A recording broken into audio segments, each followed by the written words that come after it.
یہ صدائے حریت جموں کشمیر ہے۔ کشمیر اپ ڈیٹ کے ساتھ ابن سلام۔ مقبوضہ کشمیر میں جبری پابندیوں کے 59 دن ہو گئے ہیں۔ دکانیں، کاروبار اور تعلیمی ادارے سنسان، جبکہ لوگ گھروں میں محصور ہیں۔ کشمیریوں کا رابطہ 5 اگست سے دنیا سے منقطع ہے۔ 5 اگست کے بعد سے 9 سال کے سمیت 144 نوعمر کشمیری لڑکوں کو حراست میں لیا جا چکا ہے۔ پولیس نے جوینائل جسٹس کمیٹی کے سامنے اعتراف کر لیا ہے کہ حراست میں لیے گئے 60 لڑکوں کی عمر 15 سال سے بھی کم ہے۔ جموں میں ٹاڈا عدالت نے آج آزادی پسند رہنماؤں شکیل احمد بخشی اور جاوید احمد میر کے خلاف 30 سال پرانے ایک جھوٹے کیس میں ناقابل ضمانت گرفتاری کے وارنٹ جاری کر دیے ہیں۔ امریکی کانگریس کی ایک ذیلی کمیٹی 22 اکتوبر کو جنوبی ایشیا میں انسانی حقوق کی صورتحال پر غور کے دوران کشمیر پر خاص توجہ مرکوز کرے گی۔ کانگریس کی سب کمیٹی برائے ایشیائی امور کے رکن بریڈ شرمین نے کہا ہے کہ اجلاس میں کشمیر میں انسانی بحران کا بھی جائزہ لیا جائے گا۔ ترک پارلیمنٹ کے اسپیکر مصطفیٰ سنیتوپ نے کہا ہے کہ مسئلہ کشمیر پر پاکستان کا ساتھ دینا ترکی کا فرض ہے۔ بھارتی وزیر داخلہ اور بی جے پی کے صدر امیت شاہ نے اعلان کیا ہے کہ ان کی پارٹی نے غیر مسلم پناہ گزینوں کو ایک بل کے ذریعے شہریت دینے کا منصوبہ بنا لیا ہے۔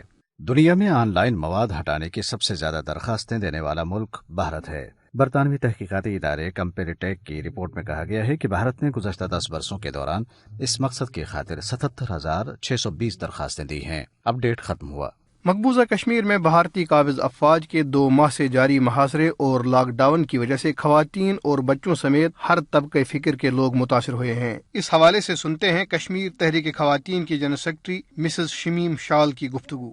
بھارت نے اپنے ناجائز قبضے کو مستحکم کرنے کے لیے 8 لاکھ فوجیوں کو مقبوضہ جموں کشمیر کے عوام کے حقوق سلب کرنے کے لیے سڑکوں پر، گلیوں اور کوچوں میں بٹھا دیا ہے، اور جس طریقے سے راتوں کو ریڈ کر کے گھروں میں خواتین کی بے حرمتی اور ان میں خوف ہراس پیدا کر کے نوجوانوں کو اٹھا کر جیلوں میں ہندوستان بھیج دیا ہے، ان تمام حالات کی نشاندہی پرائم منسٹر پاکستان نے UNGA میں اچھی طرح سے بتا دیا ہے، اور انٹرنیشنل کمیونٹی کو انہوں نے وارن کیا ہے کہ اگر اس طرح کے حالات زیادہ دیر تک مقبوضہ جموں کشمیر میں برقرار رہیں گے تو نہ صرف جنوسائیڈ کا خطرہ ہے، بلکہ جو آبادی کا تناسب ہندوستان بگاڑنا چاہتا ہے اس کے خدشات بڑھ رہے ہیں، اور زیادہ سے زیادہ لوگوں کو وہ قتل کر کے، پراپرٹیوں پر مسمار کر کے، کشمیر کی اکانومی کو تباہ کر کے جو اس کے ناپاک عزائم ہے ان کو پورا کرنا چاہتے ہیں۔ اس سے اس خطے کے امن کو ہی نہیں خطرہ ہے بلکہ یہ گلوبلی بھی اپنے اثرات مرتب کر سکتا ہے۔